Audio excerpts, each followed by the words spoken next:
नमस्कार, आप देख रहे हैं के न्यूज। मैं हूं आपके साथ सुनी चौहान। जनहित में आपका स्वागत है। जनहित में आज जिक्र संक्रमण को लेकर, वायरस को लेकर, क्योंकि तरह तरह के वायरस जो वेरिएंट हैं वो सामने आ रहे हैं और हर एक के जहन में ये सवाल उठता है कि आखिर इसकी वजह क्या है, किस वजह से ऐसे वायरल जो हैं वायरस पनप रहे हैं और लोग इसकी जद में आ रहे हैं, लोग इसका शिकार हो रहे हैं। वजह भी जानेंगे और इसी बात को लेकर हम चर्चा भी करेंगे। केरल में निपाह वायरस के कारण संक्रमण का जोखिम बढ़ता जा रहा है और यहां 5वें संक्रमित की पुष्टि हुई है।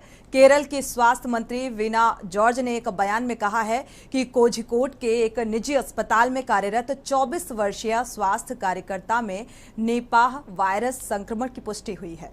मीडिया रिपोर्ट्स की अगर बात करें तो इसके मुताबिक यहां एक 9 वर्षीय बच्चे के संक्रमण के कारण स्थिति काफी नाजुक बनी हुई है बताई जा रही है और उसे वेंटिलेटर सपोर्ट पर रखा गया है। पहले आपको रिपोर्ट दिखाते हैं, इसके बाद चर्चा करते हैं। तो फिलहाल आपको बता दें, ऐसे वायरस को लेकर दर्शकों की राय भी अहम हो जाती है और दर्शक जुड़ सकते हैं। हमारे साथ डॉक्टर्स का एक पैनल भी मौजूद होगा, वो अपना सवाल भी कर सकते हैं। अगर उनके जहन में कोई सवाल आता है वायरस से संबंधित तो वो सवाल भी कर सकते हैं। हमारे साथ खास मेहमान जुड़े हुए हैं, आपका परिचय करा देते हैं। इसके बाद doctor Rajeev Kakkar, chest specialist हैं। आपका बहुत बहुत स्वागत है इस चर्चा में शामिल होने के लिए। डॉक्टर गौतम सिंह हैं, आईएमए से हैं, जो अभी कुछ देर बाद हमारे साथ जुड़ेंगे। डॉक्टर विकास मिश्रा जी हैं, हेड ऑफ डिपार्टमेंट हैं, माइक्रोबायोलॉजिस्ट हैं। स्वागत है आपका बहुत बहुत इस चर्चा में। और डॉक्टर अशांक यारन भी हमारे साथ जुड़े हुए हैं, पीडियाट्रिशियन हैं, एमडी हैं। आपका भी बहुत बहुत स्वागत है। और भी डॉक्टर्स हमारे साथ जुड़ेंगे अब से कुछ ही देर बाद, जो इस चर्चा में शामिल होंगे। राजीव कक्कड़ जी का रुख कर लेते हैं। राजीव कक्कड़ जी, अगर देखा जाए एक और वायरस हमारे बीच दस्तक देख चुका है, ये वायरस की वजह जानने की कोशिश करेंगे आपसे कि क्या वजह है, क्योंकि अब तरह तरह के संक्रमण जो हैं वो अपने पैर पसारते जा रहे हैं और लोग इसकी जद में भी आते जा रहे हैं।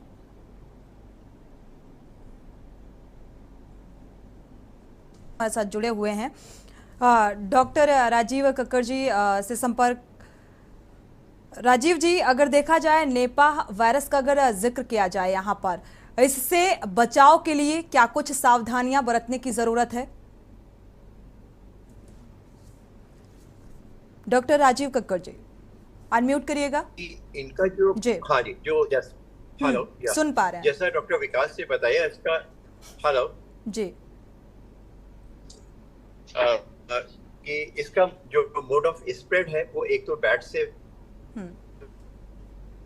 एनिमल है, जो हमारे आसपास एनिमल है जिसमें पिग है, ये है, शीप है, इनसे भी स्प्रेड होता है, जो कि एक एनिमल से ह्यूमन में स्प्रेड और ह्यूमन की ह्यूमन में स्प्रेड होता है। जैसा कि उन्होंने बताया कि इसमें रिस्पिरेटरी सिस्टम अगर इन्वॉल्व हो जाता है तो ड्रॉपलेट इन्फेक्शन खांसी के द्वारा, अगर कुछ दूर में जैसे कोविड में देखा गया था, वो भी एक आरएनए वायरस है, ये भी एक आरएनए वायरस है। वो एक आदमी से दूसरे आदमी, जो इन्फेक्टेड पर्सन है वो दूसरे आदमी को इन्फेक्ट करता है। जो फ्रूट्स हैं उनसे भी इन्फेक्शन स्प्रेड करता है। बैट से इन्फेक्शन होता है। जो एनिमल जो कि डेथ एनिमल है या जिनके ऊपर कोविड से कंटामिनेशन हो गया है उससे स्प्रेड होता है। और जो कि बरसात के समय में ओवरफ्लो वाटर होता है उससे जो फ्रूट्स जहाँ पे स्टोरेज है उसमें अगर इनके बैट के मूत्र या कोई इसके एक्सक्रीटा पाए जाते हैं और उससे कंटामिनेशन फ्रूट का हो जाता है या फ्रूट को खाने के बाद में होता है तो उससे भी इसमें स्प्रेड हो सकता है। तो जो हम लोग का कोविड बिहेवियर है, जो नॉर्म्स होते हैं उनको बचाव रखने के लिए वो बहुत जरूरी है, उसी की तरह से करना पड़ेगा। जैसे मास्क लगाना, जिसको इन्फेक्शन हो गया है उसको अपने आप को आइसोलेट करना। ये बात सही है कि इनका मोड ऑफ स्प्रेड थोड़ा सा स्लो होता है as compare to other viral infection, क्योंकि ये ज्यादा डेडली है। इसमें एक बार अगर इन्फेक्शन हो जाता है तो उसके बाद में इसमें डेथ होने ज्यादा चांसेस हो जाते हैं, सीरियसनेस ज्यादा होती है, आईसीयू में एडमिशन की ज्यादा चांसेस आते हैं, क्योंकि इसमें सिम्टम्स होते हैं। तो रेस्पिरेटरी सिस्टम, खांसी, बुखार, जुकाम, अगर निमोनिया हो गया है तो सांस में तकलीफ, ऑक्सीजन की रिक्वायरमेंट और वेंटिलेटर की जरूरत पड़ती है। और दूसरा इन्फेक्शन जो कि इंसेफ्लाइटिस टाइप के होता है, जैसा कि डॉक्टर ने बताया, अगर ब्रेन पे सूजन आ जाना, चक्कर आना, कभी कभी उसमें झटके या सीजर आ जाते हैं, याददाश्त में कोई कमी हो जाती है, अनकॉन्शियसनेस आती है और पेशेंट डीप कोमा में चला जाता है। तो दोनों ही तरह के सिम्टम्स में हम लोगों को अलर्ट रहने की जरूरत होती है। ज्यादातर अभी तक हम लोगों ने जो वायरल इन्फेक्शन देखा तो उसमें रेस्पिरेटरी इन्वॉल्वमेंट, थ्रोट है, गले में खराश है, जुकाम है, वो तो होता ही होता है। बट लेकिन अगर जब सीवियर सिम्टम्स हो जाते हैं और ब्रेन का इन्वॉल्वमेंट हो जाता है तो दोनों ही सिम्टम्स मिलने लग जाते हैं। तो इसलिए जरूरी है कि दोनों तरह के सिम्टम्स को देख करके उनसे बचाव करा जा सके। जी बिल्कुल, ये बेहद ज़रूरी है कि किस तरीके से बचाव करना चाहिए। जी, आपका रुख करते हैं डॉक्टर गौतम सिंह जी। हाँ, मैं डॉक्टर कक्कड़ की बात में जो है वो सिर्फ एक चीज ऐड करना चाहता हूँ। वो ये है कि इसके साथ साथ जो है ये नेपा वायरस के अगेंस्ट जो है महाबलेश्वर में जो रिसर्च हुई थी, जो बैट महाबलेश्वर केव्स के अंदर रिसर्च हुई थी, उसके अंदर ये पाया गया था कि नेपा वायरस के एंटीबॉडीज वो बैट के रिजर्वायर में अब देखे जा सकते हैं। तो ये एक अच्छी सूचना है, क्योंकि अगर जो है वो एंटीबॉडीज इनमें डेवलप हो गए हैं तो ये रिजर्वायर जो है अगर वो खत्म हो जाता है तो ये पॉसिबल है कि नेपा वायरस जो है जब तक कोई दूसरा रिजर्वायर नहीं देखता तब तक जो है ये जो है वो धरती के ऊपर से जो है वो विलुप्त हो जाए। तो इसकी संभावना है, जिसके ऊपर जो है वो काम किया जा रहा है, और जो है वो पूरा का पूरा जो है वो मेडिकल विभाग जो है इसके ऊपर भी लगा हुआ है। चलिए, एक जिम्मेदारी भी देखा जाए तो बढ़ जाती है मेडिकल विभाग के ऊपर भी, क्योंकि इस तरीके के नए नए वायरस जब सामने आते हैं और इन वायरस से कैसे निपटा जाए एक चुनौती भी होती है। यहाँ रुकेंगे एक छोटे से ब्रेक के लिए, लौटेंगे जब। आप देख रहे हैं के न्यूज, खबरों का सारथी।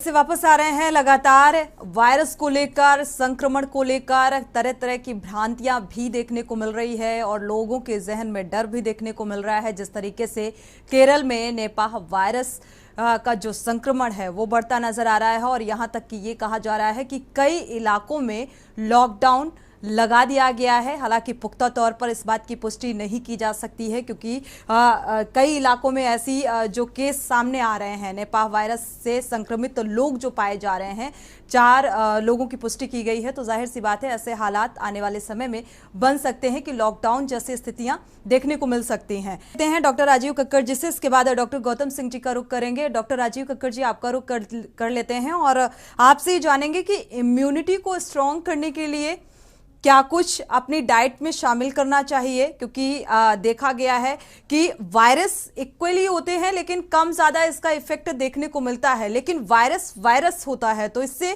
किस तरीके से अपने खान पान के जरिए निपटा जा सके, इम्यूनिटी को अपनी स्ट्रॉन्ग किया जा सके? बिल्कुल सही है। कोई भी इन्फेक्शन होता है वो 2 बातों पे डिपेंड करता है, उस वायरल की जो वेरुलेंस होती है, उसकी इन्फेक्शन करने की क्षमता, और जो होस्ट होता है यानी जिसको इन्फेक्शन हो रहा है उसकी इम्यूनिटी। कोई भी इम्यूनिटी, जैसे डॉक्टर विकास ने बहुत अच्छे तरीके से पिछले शो में कहा था कि आपकी थाली बहुत कलरफुल होना चाहिए, वो एक बहुत ही अहम चीज है कि बहुत सारे फ्रूट्स होने चाहिए, आपकी ग्रीन वेजिटेबल्स होनी चाहिए, फ्रेश फ्रूट्स होने चाहिए। और जैसा कि डॉक्टर साहब ने बोला है कि जो भी फ्रूट्स आप लें या जो वेजिटेबल लें उसको बहुत अच्छे से धो करके साफ करके उसको यूज करें। अगर वो आपके फ्रिज में या कहीं स्टोर है तो बनाने से पहले फिर से दोबारा उसको धोने की जरूरत है, जिससे कोई भी किसी भी तरह के फ्रूट्स में या कोई भी कंटामिनेशन है उसको वॉश करा जा सके। तो बहुत फ्रेश फ्रूट्स का चाहिए। वो कोई चीजों की तरह डाइट पे वो चीजें नहीं होनी चाहिए जिससे आपकी इम्यूनिटी की फर्क पड़े। 2 तरह की डाइट होती है, एक इन्फ्लेमेटरी डाइट, एक होती है जो आपको हेल्दी रखने की diet, non inflammatory diet. Inflammatory diet जिसमें जंक फूड होते हैं, मैदा की चीजें होती हैं, फास्ट फूड होते हैं जिसमें अल्कोहल, टोबैको, ये सारी चीजें जो बॉडी में जाने के बाद में सूजन पैदा करती है और बॉडी को डैमेज करती हैं। दूसरी न्यूट्रिटिव चीजें हैं जो फ्रेश फ्रूट्स होते हैं, वेजिटेबल्स होती हैं, ताजा खाना खाएं, ये सारी चीजें। और बहुत जरूरी है कि मौसम के समय उस पर्टिकुलर मौसम में जो फ्रूट्स या वेजिटेबल्स होती हैं उनका कंजम्पशन करें, वो ज्यादा जरूरी है। और एक प्रॉपर स्लीप, नींद बहुत अहम है हमारी जिंदगी में। 6 से 7 घंटे या 8 घंटे की नींद होनी चाहिए। अगर 2 या 3 रात अगर हम कम सोते हैं तो नेक्स्ट डे हमारी स्लीप की वजह से, कम सोने की वजह से हमारी किलर सेल्स जो कि बॉडी की इम्यूनिटी डेवलप करती हैं उनकी मात्रा कम हो जाती है और उसमें हमें इन्फेक्शन होने के ज्यादा चांसेस हो जाते हैं। तो डाइट है, प्रॉपर एक्सरसाइज है, हम लोगों को कम से कम 1 घंटे प्रॉपर एक्सरसाइज की बहुत जरूरी है, वो जो कि ताजी हवा में होना चाहिए, योगा होना चाहिए और बिल्कुल इसकी कितनी कैपेसिटी है उतना ही आपको एक्सरसाइज करना चाहिए, ओवर एक्सरसाइज भी प्रॉपर नहीं करनी चाहिए। तो ये कुछ चीजें हैं जो अगर हम ध्यान रखते हैं तो हमारी इम्यूनिटी ठीक रहेगी, इन्फेक्शन के चांसेस बहुत कम हो जाते हैं। बिल्कुल, अगर देखा जाए तो खान पान के जरिए अगर आप अपनी इम्यूनिटी को स्ट्रांग करते हैं तो जाहिर सी बात है आपका इम्यून सिस्टम जो है वो स्ट्रांग होगा, तो जाहिर सी बात है एक क्षमता बढ़ जाती है, ऐसे संक्रमण से लड़ने के लिए उसकी क्षमता बढ़ जाती है। तो मुझे लगता है कि ये जो सलाह दी गई डॉक्टर राजीव कक्कड़ की तरफ से, तो इसे गंभीरता से लेने की ज़रूरत है। हमारे साथ लगातार डॉक्टर अशांक एरन जी भी जुड़े हुए हैं। अशांक जी, आपका रुख कर लेते हैं। देखा गया अभी एक दर्शक जुड़े हुए थे, उनका ये कहना था कि जब भी कोई ऐसा संक्रमण सामने आता है, फॉर एग्जाम्पल अगर कोरोना का जिक्र कर लें तो कोरोना के टाइम में देखा गया कि अगर शुरुआती दौर पर ही एक एडवाइजरी जारी कर दी जाती, क्योंकि ऐसी सिचुएशन में गवर्नमेंट के भी सपोर्ट की बहुत ज़रूरत होती है, मेडिकल जो एजेंसीज होती हैं उनको भी सक्रिय रहने की ज़रूरत होती है। तो अगर शुरुआती दौर पर अंकुश लगा लिया जाए तो मुझे लगता है बचा जा सकता है काफ़ी हद तक। बिल्कुल, डॉक्टर राजीव कक्कड़ जी का रुख कर लेते हैं, हमारे साथ जुड़े हुए हैं लगातार और सजेशंस और सुझाव भी देते हुए नजर आ रहे हैं कि किस तरीके से अपने आप को आप प्रोटेक्ट कर सकते हैं, ऐसे वायरस से बच सकते हैं, इम्यूनिटी को कैसे स्ट्रॉन्ग किया जा सकता है। और इसके साथ साथ ये भी आपसे जानना चाहेंगे डॉक्टर राजीव कक्कड़ जी कि जो लोग पहले से किसी बीमारी से ग्रसित हैं, अस्थमा से ग्रसित हैं या किसी और बीमारी से ग्रसित हैं, तो उनके ऊपर ये किस तरीके से अटैक करेगा और कैसे बचाव जरूरी है, किस तरीके से बचा जा सकता है? सही बात है, कम है जिनको और कोमॉर्बिड कंडीशन, जिनको और दूसरी बीमारियां हैं जैसे डायबिटीज है, ब्लड प्रेशर है, हार्ट की बीमारी है, कोई ऑर्गन ट्रांसप्लांट हो चुका है जिनका किडनी या लीवर ट्रांसप्लांट है, और इम्यूनो सप्रेसेंट ड्रग्स, वो दवाइयां दी जाती है जो आपकी इम्यूनिटी को कम रखती हैं। वो लोग जिनको किसी भी तरह के पुरानी खांसी या सांस या उनको सीओपीडी के मर्ज हैं, उनकी इम्यूनिटी कम होती है। प्रेगनेंसी और जो बुजुर्ग हैं, वो लोग, छोटे बच्चे हैं जिनकी इम्यूनिटी कम है, जिनको कोई प्री एग्जिस्टिंग बीमारी है, मैलिग्नेंसी है, इन लोगों को विशेष ध्यान रखने की जरूरत होती है क्योंकि इनकी इम्यूनिटी कम है। कुछ जी, चलिए, आपकी आवाज थोड़ी सी क्लियर नहीं है डॉक्टर राजीव कक्कड़ जी। डॉक्टर विकास मिश्रा जी का रुख कर लेते हैं जी। तो ये जरूरी है कि उन लोगों को इस तरह की प्रिकॉशन रखने की जरूरत है। इन लोगों को ज्यादा इन्फेक्शन के चांसेस है, तो इनको बचाव रखने की जरूरत है। कोई भी इन्फेक्शन है उससे बचने की जरूरत है। इन्फ्लुएंजा वैक्सीन या निमोकॉकल वैक्सीन पहले से लगाने की जरूरत है। और भी अगर कोई बीमारियां हैं तो इनको सावधानी रख करके, और उनको जैसे डायबिटीज के ब्लड शुगर की कंट्रोल रखने की जरूरत है, क्योंकि जहां शक्कर ज्यादा होगी वहां कोई भी बैक्टीरियल या वायरल इन्फेक्शन होने के ज्यादा चांसेस हैं।